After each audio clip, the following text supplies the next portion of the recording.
नमस्कार, वेलकम। आप सभी का प्रसाद क्लासेस में स्वागत करते हैं। कॉमर्स की सीरीज है।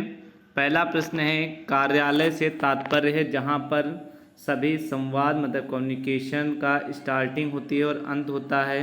बिल्कुल सही है। नियंत्रण भी होता है, ये भी सही है।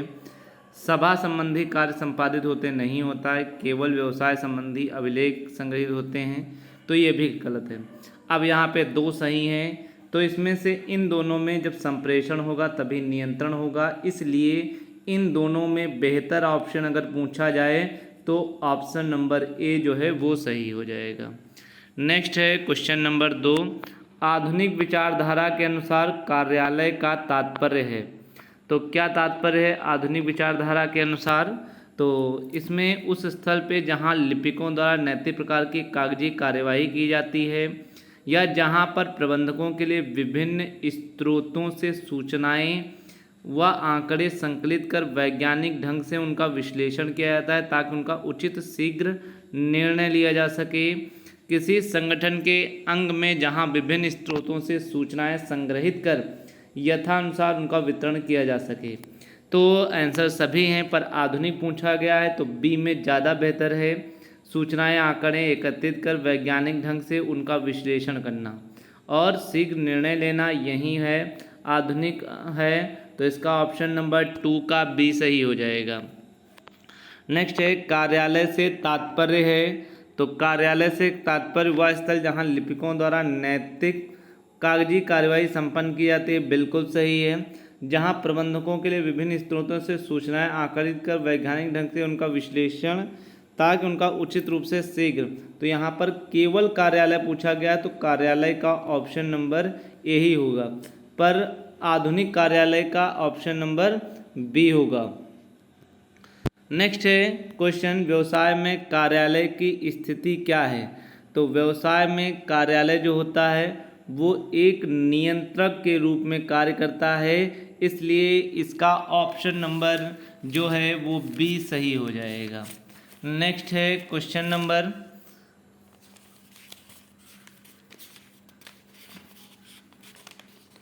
क्वेश्चन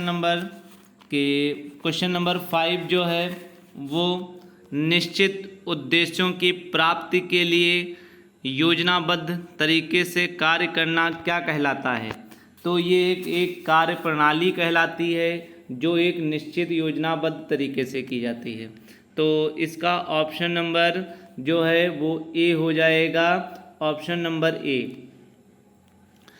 नेक्स्ट है, परंपरागत विचारधारा के अनुसार कार्यालय का तात्पर्य है, तो परंपरागत विचारधारा के अनुसार किसी उस स्थल पर जहाँ पर लिपिकों का नैतिक प्रकार कागजी कार्यवाही, तो केवल कार्यालय तो हो सकता है, परंपरागत नहीं।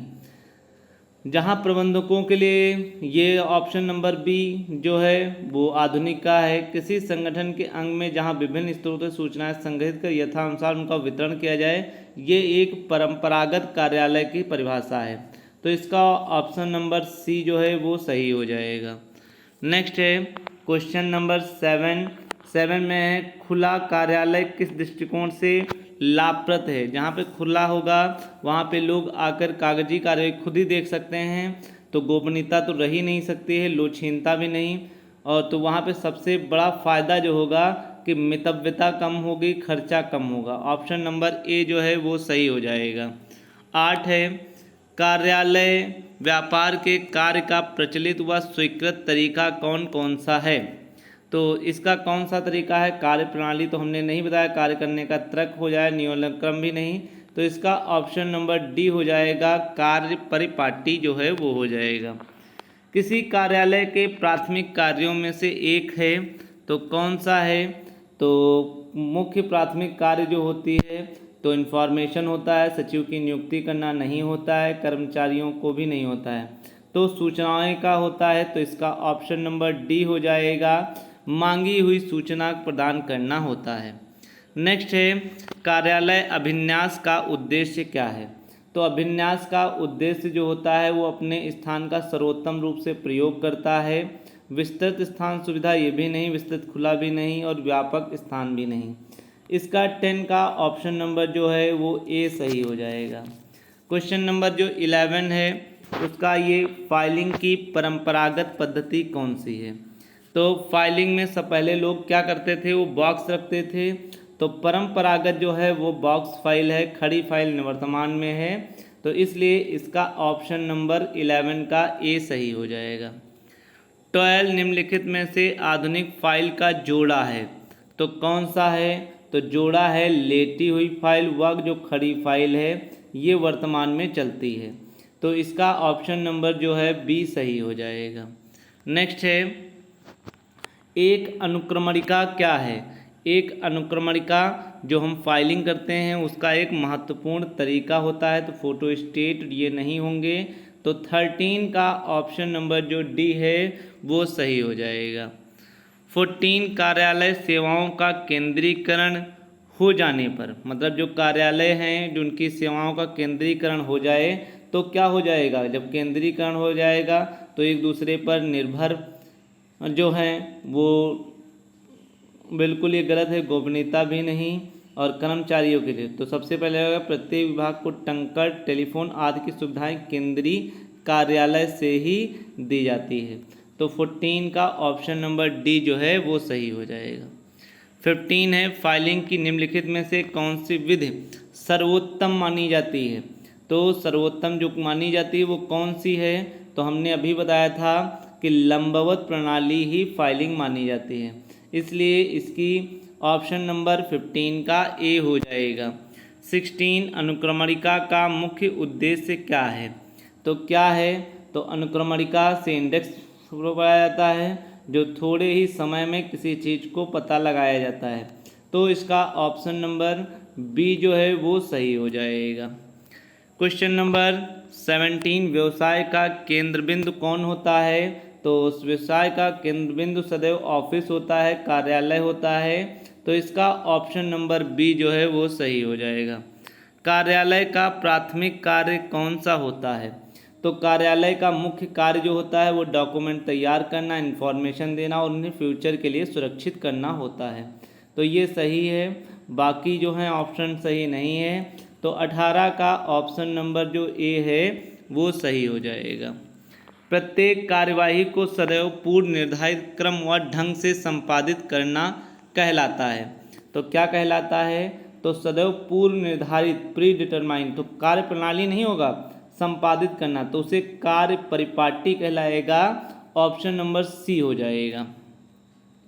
नेक्स्ट है, किसी संगठन का मस्तिष्क कौन होता है। तो किसी संगठन मस्तिष्क जहाँ पर सब सोच विचार कर काम किया जाता है। तो सोच विचार कर करता तो प्रबंधक है, पर किया कहाँ जाता है, तो वो ऑफिस में किया जाता है। तो इसका ऑप्शन नंबर डी जो है वो सही हो जाएगा। 20 का ऑप्शन नंबर डी।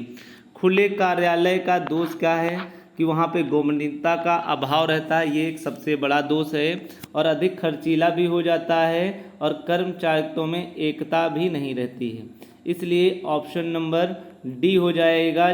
तो वहाँ पे खुला कार्यालय का ये सबसे बड़ा दोष है। क्वेश्चन नंबर 22 जो है वो देखेंगे। नेक्स्ट है, फाइलिंग से आशय क्या है।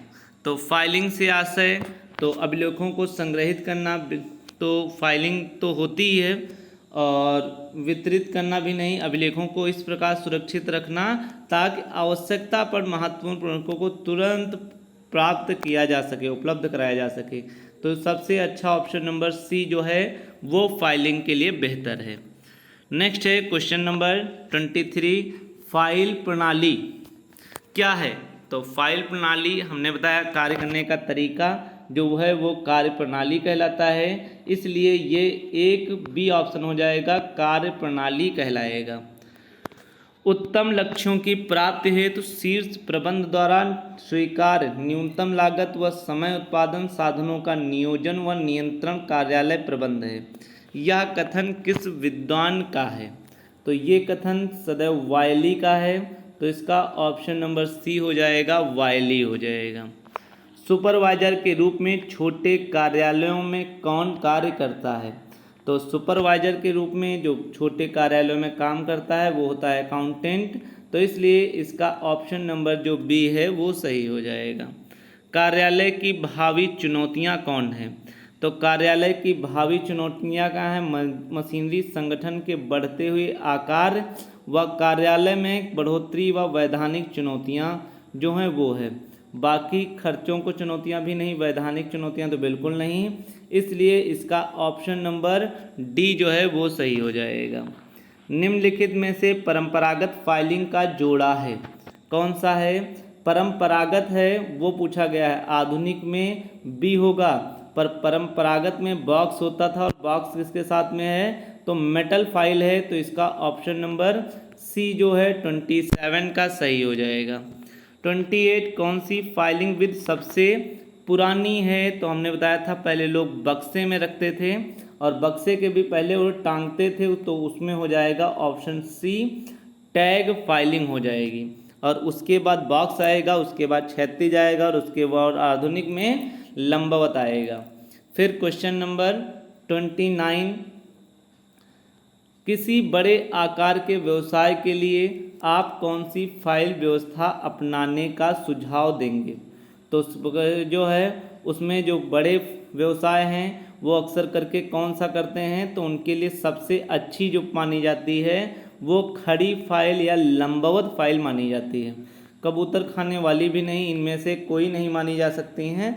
ये छोटे कार्यालयों के लिए हो सकती हैं पर बड़े आकार के लिए नहीं हो सकती हैं, तो इसका ऑप्शन नंबर डी सही हो जाएगा।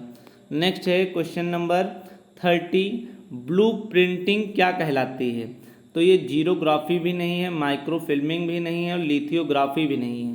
Blue printing is a Diageo, तो इसका 30 का ऑप्शन नंबर सी सही हो जाएगा। एक फाइलिंग प्रणाली वह है जो कैसी होनी चाहिए? सरल मितव्ययी भी होनी चाहिए, लोचशील भी होनी चाहिए और सुरक्षित हो। तो ये सब किसमें ऑप्शन में मिल रहे हैं? ये सभी जो मिल रहे हैं वो ऑप्शन नंबर डी में मिल रहे हैं, इसलिए इसका 31 का ऑप्शन नंबर डी जो है वो सही हो जाएगा।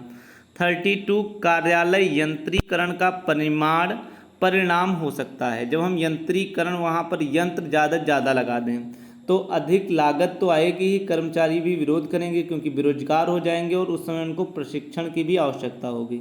तो ये सभी ऑप्शन हैं, तो इसका ऑप्शन नंबर डी जो है वो सही हो जाएगा। किसी फाइलिंग प्रणाली में फाइल को लंबवत स्थिति में रखा जाता है, मतलब लंबवत, तो लंबवत रखा जाता है तो वो सदैव किस में आएगा? तो लंबवत है, लंबवत में ही आएगा, इसलिए इसका नंबर जो है बी वो सही हो जाएगा, क्योंकि लंबवत पूछा है तो लंबवत ही फाइल में आएगा। ऑप्शन नंबर बी जो है वो सही हो जाएगा। 34 अनुक्रमणिका की आवश्यकता तब तक नहीं पड़ती, कब तक नहीं पड़ती है ये पूछा गया है। तो फाइलें रखी जाती हैं तब तो जरूरत पड़ती है, व्यापारी वर्गानुसार भी रख सकता, वर्णमाला के अनुसार जब क्रमानुसार रखी होती हैं तब इसकी ज़रूरत नहीं पड़ती है, और विषयवार रखी होंगी तो हमें ज़रूरत पड़ेगी। तो ऑप्शन नंबर इसका जो है सी जो है वो सही हो जाएगा। समतल फाइलिंग रीत से कौन संबंधित नहीं है?